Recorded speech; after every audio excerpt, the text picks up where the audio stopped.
31st night মানেই নতুন বছরকে স্বাগতম জানানো, আর অনেক খাওয়া দাওয়া আর আনন্দ। আর তাই আমরা 31st নাইট সেলিব্রেট করার জন্য চলে গেছিলাম আমার বড়ের এক বন্ধুর বাড়িতে, যেখানে ওর ফ্রেন্ড সার্কেল প্রায় অনেকেই ছিল।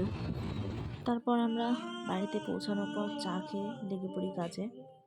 একদিকে সবজি কাটা হচ্ছিল আর অন্যদিকে চিকেন পকোড়ার জন্য চিকেনগুলোকে রেডি করা হচ্ছিল।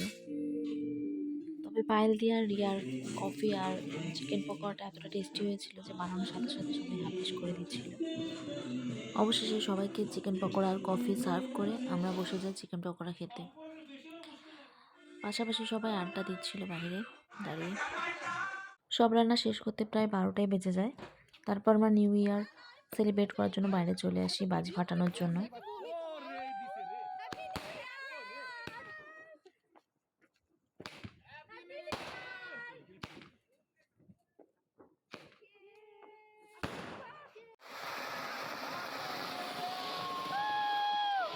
বাজি ফাটানো শেষে আমরা বাড়িতে চলে আসি।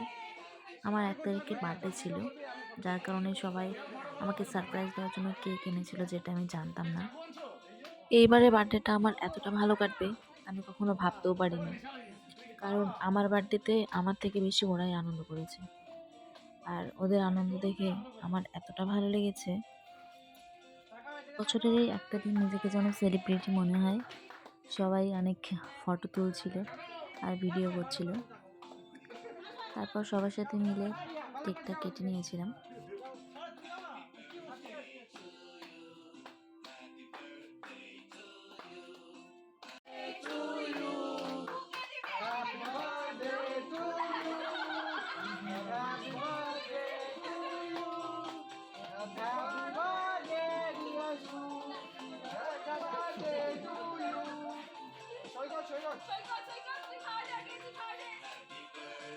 কেক কাটার পর আরও বেশি মজা হয়েছিল, কারণ সবাই পার্টি স্প্রে আর কেকের ক্রিম দিয়ে পুরো ভূত হয়ে গেছিল।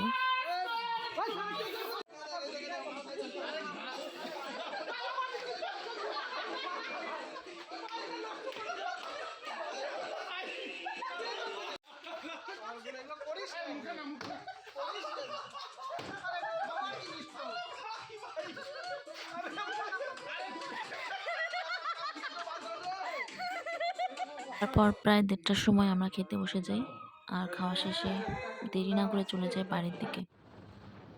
পুরো রাস্তা কুয়াশাতে ঢাকা ছিল, এতটা কুয়াশা যে রাস্তায় কিছু দেখা যাচ্ছিল না। তবে বাড়ি পৌঁছাতে প্রায় 2:30টা বেজে গেছিল। তখনও রাস্তায় অনেকেই ছিল। সবশেষে এটাই বলতে চাই, এবারের জন্মদিনটা আর নিউ ইয়ারটা দারুণ কেটেছে আমার। আপনাদের আমার ব্লগটা কেমন লাগলো অবশ্যই জানাবেন। টাটা।